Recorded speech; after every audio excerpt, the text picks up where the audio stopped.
दिनांक 14 जुलै 2025 रोजीच्या शासन निर्णयानुसार एकात्मिक बाल विकास सेवा योजनेंतर्गत अंगणवाडी कर्मचाऱ्यांच्या सेवानिवृत्ती, राजीनामा, मृत्यू किंवा सेवेतून काढून टाकणे या संदर्भातील 1 एप्रिल 2022 नंतरच्या प्रकरणांसाठी शासनामार्फत एकरकमी लाभ लंप सम बेनिफिट देण्यासाठी निधी वितरित करण्यास मान्यता देण्यात आली आहे. या निर्णयाची प्रमुख वैशिष्ट्ये. पात्रता. अंगणवाडी सेविका, मदतनीस आणि मिनी अंगणवाडी सेविका ज्यांची सेवा 1 एप्रिल 2022 पासून ते ग्रॅज्युटी लागू होईपर्यंतच्या कालावधीत सेवानिवृत्ती, मृत्यू, राजीनामा किंवा सेवेतून काढून टाकण्यामुळे समाप्त झाली आहे, त्यांना या एकरकमी लाभाचा फायदा मिळेल. निधी वितरण सन 2025 ते 26 या आर्थिक वर्षासाठी एकूण 29.0 कोटी रुपये निधी आयुक्त, एकात्मिक बाल विकास सेवा योजना यांना वितरित करण्यास आणि खर्च करण्यास शासनाने मान्यता दिली आहे. लाभ अदा करण्याची प्रक्रिया. एकरकमी लाभाच्या प्रकरणांची कार्यवाही एकात्मिक बाल विकास सेवा योजना आयुक्तालयामार्फत केली जाईल.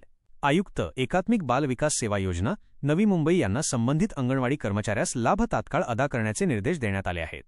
शासकीय संकेतस्थळ. हा शासन निर्णय महाराष्ट्र शासनाच्या maharashtra.gov.in ची लिंक या संकेतस्थळावर उपलब्ध आहे आणि त्याचा संकेतांक 20250714104046241030 असा आहे.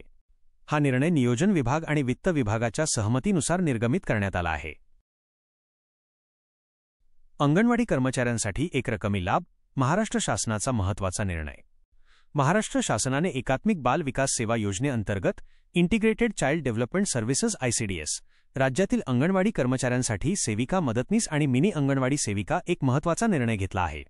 दिनांक 14 जुलै 2025 रोजी जाहीर झालेल्या शासन निर्णयानुसार 1 एप्रिल 2022 नंतर सेवानिवृत्त झालेल्या, राजीनामा दिलेल्या, मृत्यू पावलेल्या किंवा सेवेतून काढून टाकलेल्या अंगणवाडी कर्मचाऱ्यांच्या प्रकरणांसाठी एकरकमी लाभ लंप सम बेनिफिट देण्यासाठी निधी वितरित करण्यास मान्यता देण्यात आली आहे.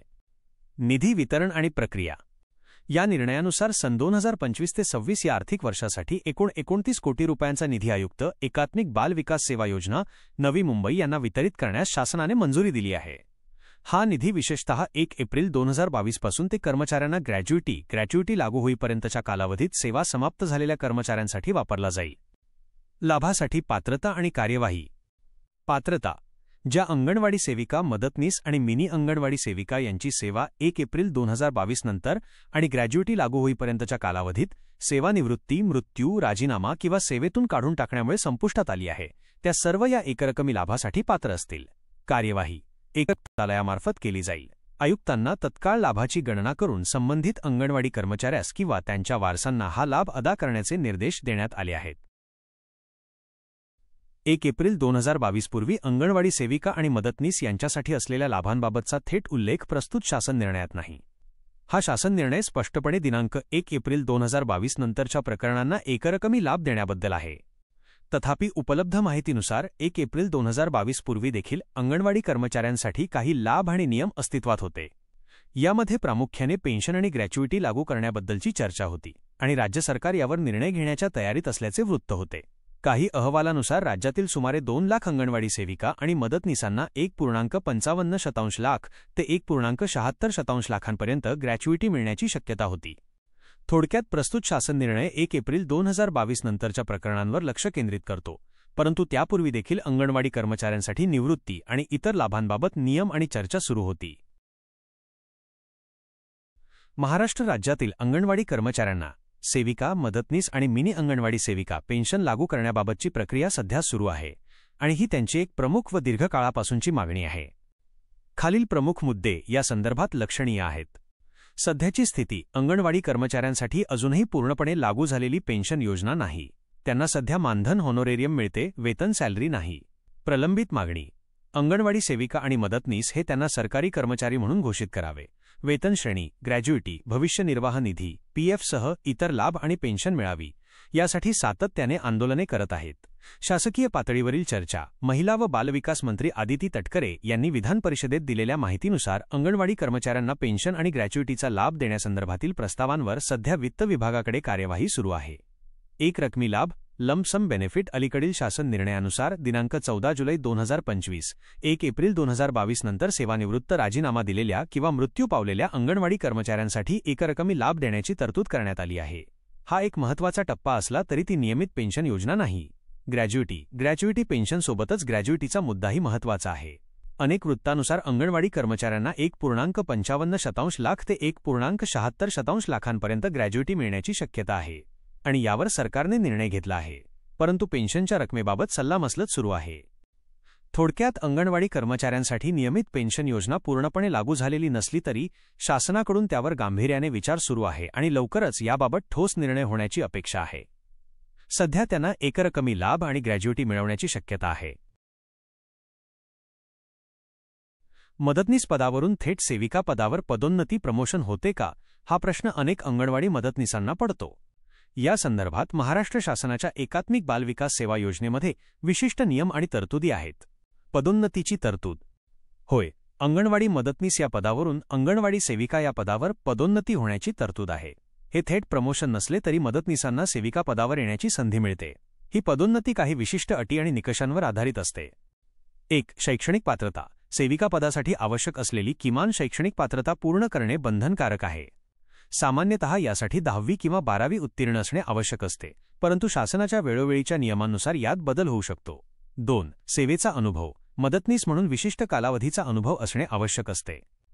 शासनाकडून यासाठी किमान सेवा कालावधी निश्चित केलेला असतो. 3. रिक्त पदे. अंगणवाडी सेविका पदाची जागा रिक्त असेल तरच पदोन्नतीचा विचार केला जातो. 4. ज्येष्ठता आणि कार्यक्षमता. अनेकदा मदतनीसांची ज्येष्ठता आणि त्यांचे मागील कामातील प्रदर्शन, कार्यक्षमता यांनाही महत्त्व दिले जाते. पदोन्नती प्रक्रिया. पदोन्नतीची प्रक्रिया सामान्यतः खालीलप्रमाणे असते. ज्या अंगणवाडी केंद्रात सेविका पद रिक्त होते त्या केंद्रातील मदतनीसांचा प्राधान्याने विचार केला जातो. तालुका किंवा प्रकल्प स्तरावर पात्र मदतनीसांकडून अर्ज मागवले जातात. निकषांनुसार पात्र ठरलेल्या मदतनीसांची निवड केली जाते. हे लक्षात घेणे महत्त्वाचे आहे की पदोन्नतीचे नियम आणि अटी शासनाच्या धोरणांनुसार वेळोवेळी बदलू शकतात. त्यामुळे अचूक आणि अद्ययावत माहितीसाठी संबंधित बालविकास प्रकल्प अधिकारी CDPO किंवा जिल्हा परिषदेच्या महिला व बालविकास विभागाशी संपर्क साधणे योग्य ठरेल. तुम्ही MA-BEdची लिंकपर्यंत शिक्षण घेतले असल्यामुळे तुम्हाला आयुष्यभर फक्त मदतनीस पदावरच काम करावे लागेल असे नाही. तुमच्या उच्च शिक्षणामुळे तुम्हाला अंगणवाडी क्षेत्रातच नव्हे तर इतर अनेक क्षेत्रांमध्येही चांगल्या संधी मिळू शकतात. अंगणवाडी क्षेत्रात पदोन्नतीच्या संधी. अंगणवाडी प्रणालीमध्ये मदतनीस पदावरून अंगणवाडी सेविका पदावर पदोन्नती मिळवण्याची तरतूद आहे. यासाठी काही अटी व नियम असले तरी तुमचे MA-BEdची लिंक शिक्षण तुम्हाला ही पदोन्नती मिळवण्यासाठी निश्चितच मदत करेल. शैक्षणिक पात्रता. अंगणवाडी सेविका पदासाठी आवश्यक असलेली शैक्षणिक पात्रता जी सामान्यतः 10वी किंवा 12वी उत्तीर्ण असते, तुम्ही खूप आधीच पूर्ण केली आहे. तुमचे MA-BEdची लिंक हे अतिरिक्त शिक्षण तुम्हाला अधिक पात्र बनवते. रिक्त पदे.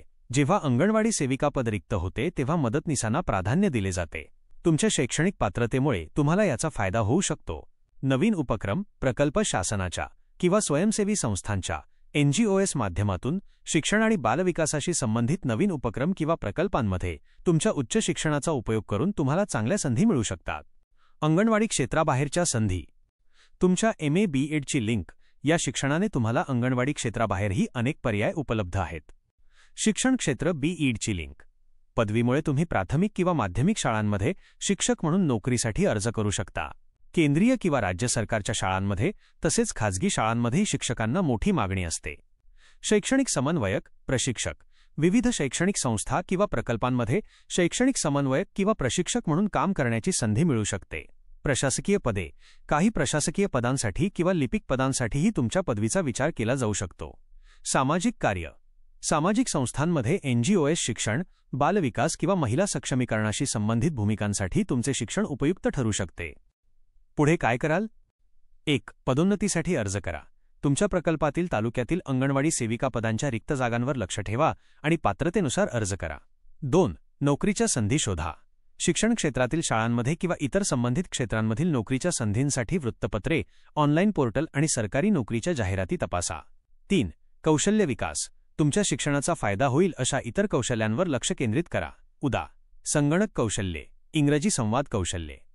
तुमचे शिक्षण हे तुमच्यासाठी एक मोठी संपत्ती आहे, त्यामुळे तुम्ही निश्चितच मदतनीस पदापलीकडे जाऊन अधिक चांगल्या संधी शोधू शकता. तुम्हाला या संदर्भात अधिक माहिती हवी असल्यास नक्की विचारू शकता.